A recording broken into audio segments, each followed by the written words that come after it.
Toujours, MVP, mais Zaz. MVP. moi, je dis les choses, moi. Je dis les choses. MVP. I believe à Kyoto. Donc, Ouais. on va rentrer dans les vifs des matchs. On va y aller avec les évaluations de la semaine. Est-ce que vous voulez commencer les Saputo d'or ou est-ce que vous aussi tu veux commencer avec les notes par rapport au score, les Moi, notes un peu XG, etc. je vais te faire ça avec les notes des deux matchs. Vous allez voir, hop, hop. Donc, comme d'habitude, on a avec les deux principaux fournisseurs de notes. Donc c'est sur le 4-1, donc ça vole pas très très haut dans la défense, notamment Camacho qui, je pense avec son but contre son camp, obtient la note de 5.5. C'est une note assez faible, mais bon, à côté c'est pas forcément mieux avec le 5-7 de Miller et le 5-9 de Waterman. Par contre, c'est plutôt pas mal Très généreux. devant, à partir de la ligne du milieu, et notamment Torres qui a vraiment ce bonus pour ce but inscrit. Donc on est à 7.4 et dans un site que j'ai trouvé récemment, FootMob, donc là on a avec l'expected goal 2.17 pour New England et 1.25 pour Montréal. Donc c'est pas aussi tranché qu'on aurait pu le croire lorsqu'on analyse les situations les plus chaudes, notamment je pense parce que un but contre son camp, ça vaut rien, notamment. Mais je pense que ce qui est à retenir surtout, c'est la différence par rapport à la première mi-temps. Donc on a 1,92 x 0,67, donc là on est vraiment dans un quasiment un 2-0 ou un 2-1,5, tu sais. Et puis après, ça c'est tombé. C'est assez intriguant, c'est que Montréal a une moins bonne production en deuxième mi-temps, et après du côté de New England, on n'a quasiment pas joué. Le 0.25 correspond simplement au but qui a été inscrit, mais peut-être que je reviendrai, mais New England a vraiment plus joué en deuxième mi-temps. Ils avaient, selon eux, fait le travail. Pour ceux qui aiment bien faire la comparaison entre les deux plateformes, ça sont les notes du côté de WhoScored, où là c'est plus Kamal Miller qui prend avec un 5.9 et en rouge, ce qui est assez rare notamment. Puis on voit l'attaque qui bénéficie vraiment de la bonne deuxième période, la meilleure deuxième période de Montréal, où ils ont quand même mis beaucoup d'actions offensives. Donc plus tu mets de tirs, plus tu mets de passes clés, et puis ça augmente ta note. Ça, c'est pour du côté de New England face à Montréal. Et puis, si on se projette sur le match d'hier ou d'avant-hier, je ne sais même plus. D'avant-hier. Samedi. Donc, avant-hier. L'étoile, quand tu l'as bien remarqué, Juju, l'étoile d'MVP Kyoto qui a refusé la défaite et qui a marqué ce doublé. Derrière, encore une fois, ça vole pas très haut au niveau des notes. On est sur le 6 pour Camacho, 6-1 pour Miller, 6-1 pour Waterman. Wanyama qui prend la meilleure note du milieu de terrain, et Torres qui pourtant j'ai trouvé particulièrement invisible a réussi à un 7.6 qui est quand même la deuxième meilleure note. On voit les entrées d'Ibrahim peut-être un peu brouillon à 5.8. Ça c'est quand même aussi quelque chose à signaler sur justement l'apport du banc qui finalement n'a pas volé très très haut. Et dans ce qui est de l'autre plateforme, donc toujours 8.3, Kyoto, il a tout là, il a 8.3, il est en vert pomme, 2 buts, il a le petit signe d'infirmerie, donc là, il a la totale. Et encore une fois, défensivement, c'est assez médiocre de la part du CF Montréal. Donc ça ressemble à ça. Et je pense que j'avais pas mis les expected goals de ce match-là, mais sur le site Football Référence, qui est un peu plus précis généralement sur tout ce qui est expected goal, je voulais vous montrer quelque chose qui allait sûrement très vous surprendre, les gars. C'est que voici les expected goals du match entre Montréal et New England. 1.5 à 1.6. Et Je pense que, ouais, exactement. Alors, comme moi, j'ai la même réaction. Pour rebondir sur les propos de Reg, oui, il y avait effectivement 2 classes d'écart, mais je pense qu'en fait, les 2 classes d'écart, c'était surtout sur la capacité à rentrer dans le dernier tiers et à se mettre dans des situations offensives où, enfin, c'était fou à quel point on a l'impression qu'ils n'étaient pas du tout dans le niveau. Ça veut dire par exemple que je sais pas, le but contre son camp ou. J'en ai parlé. C'est sûr que ça se prend moins, mais c'est que ils ont pas forcément. Il y a aussi le fait que dans des situations similaires, le talent des Bou, des Gil, Buchanan, etc., fait en sorte que ces occasions-là, eux, ils les convertissent en but comparativement à ce qu'a pu faire Montréal pour des situations similaires. Donc là, tu as le côté talent qui rentre en ligne de compte. Et lorsque par exemple, tu regardes le match précédent entre les deux équipes, le but de Carles Gil, si je m'abuse, il n'a pas un gros expected goal, mais tu vois la qualité du but. Donc là, c'est ça aussi qui fait la différence. Mais je voulais juste vous comparer ça à quelque chose. Je terminerai sur ça, sauf ça, c'est le match de Atlanta contre CF Montréal. Et ben voilà, c'est la même chose. 1.5, 1.5. Comme quoi, il y a la qualité des chances produites. Ouais. Puis qu'est-ce que tu en fais?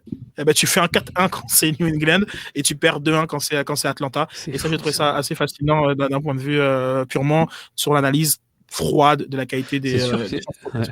C'est encore plus étonnant parce que le potentiel offensif d'Atlanta United très honnêtement n'a pas forcément grand chose à envier au potentiel offensif de New England.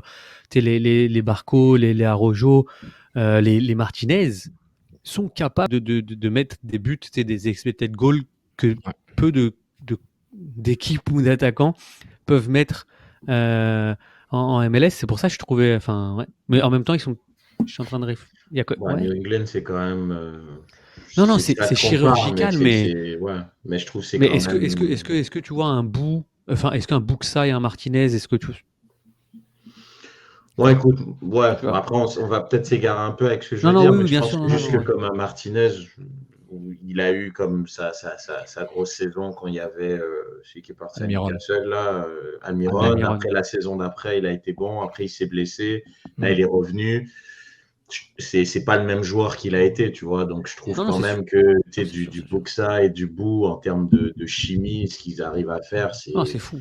Et si je peux rajouter, c'est complet là. Montréal se tape Martinez après avoir pris la raclée de New England, donc c'est ok. On s'est pris une raclée, on était pas loin, donc on va un peu resserrer les lignes. On sait que ça, parce que Atlanta, quand je vois le match, la deuxième mi-temps en tout cas, c'est quoi, j'exagère, mais pour illustrer, mais c'est le Barça quoi. Les ballons, ça allait trop vite. C'est quoi ça? Distribuer le ballon, une touche de passe, déviation, mais il les gardait souvent dans. Montréal les gardait Montréal les gardait dans. Les cerner un peu là, comment dire? Il protégeait le siège du côté Pantémis, mais tu sais, la séquence des matchs fait quelque chose. Si Montréal gagne, peut-être contre New England, peut-être contre Atlanta, ils lâchent un peu, ils sont un peu plus relax. Là, ils se prennent 4-1. Là. Puis, il faut faire les séries, on est 9e. Et Wilfred Nancy n'est peut-être pas très content. Il était relativement positif après New England. Après avoir été trop positif avant New England, donc il fait un peu son zen. mais son discours externe. Le discours externe, c'est autre chose que le discours interne, mais je pense qu'il y a quelque chose qui ressort d'un peu de vérité dans tout ça.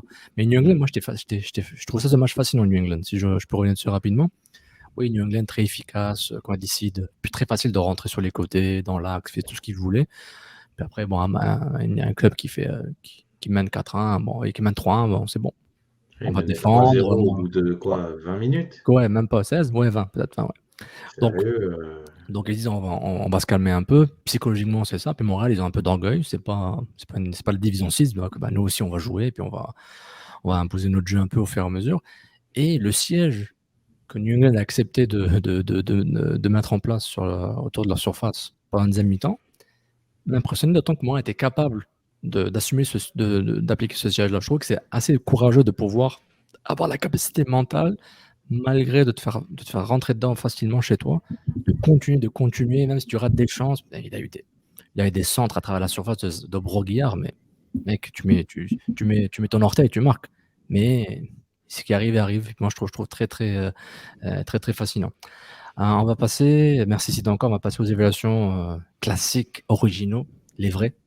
Ça peut être d'autres Poutine, les non-métriques, les non-métriques qu'on aime, l'émotionnel. Ouais, mais c'est un bon point, c'est exactement ça. MaTV qui nous dit Saputo d'or, on va dire Torres, hein, je pense que c'est un peu à contre-cœur. Bassong et Kyoto pour le trou de Poutine, les Jardin Foin, Waterman sur le 4e but, Pantémis qui hésite sur chaque sortie qu'il fait, la punch pour rien, il sort très peu de ballons aériens dans le 6 mètres. On a Christophe Angel qui nous met Saputo d'or Nancy, qui généralement quand tu choisis le coach, c'est que tu n'as pas envie d'en mettre un sur le terrain, mais pourtant tactique qui génère 19 tirs face à la meilleure équipe de tous les temps en MLS. J'imagine. Trop de Poutine, Nancy pour 3 buts encaissés en 30 minutes, mauvaise mise en place défensive, et Jardin Fond à la reprise du gauche de Piet, oui, qui s'est retrouvé dans la 127 si je m'abuse, parce que qui était un peu voilà, qui est un peu dévissé.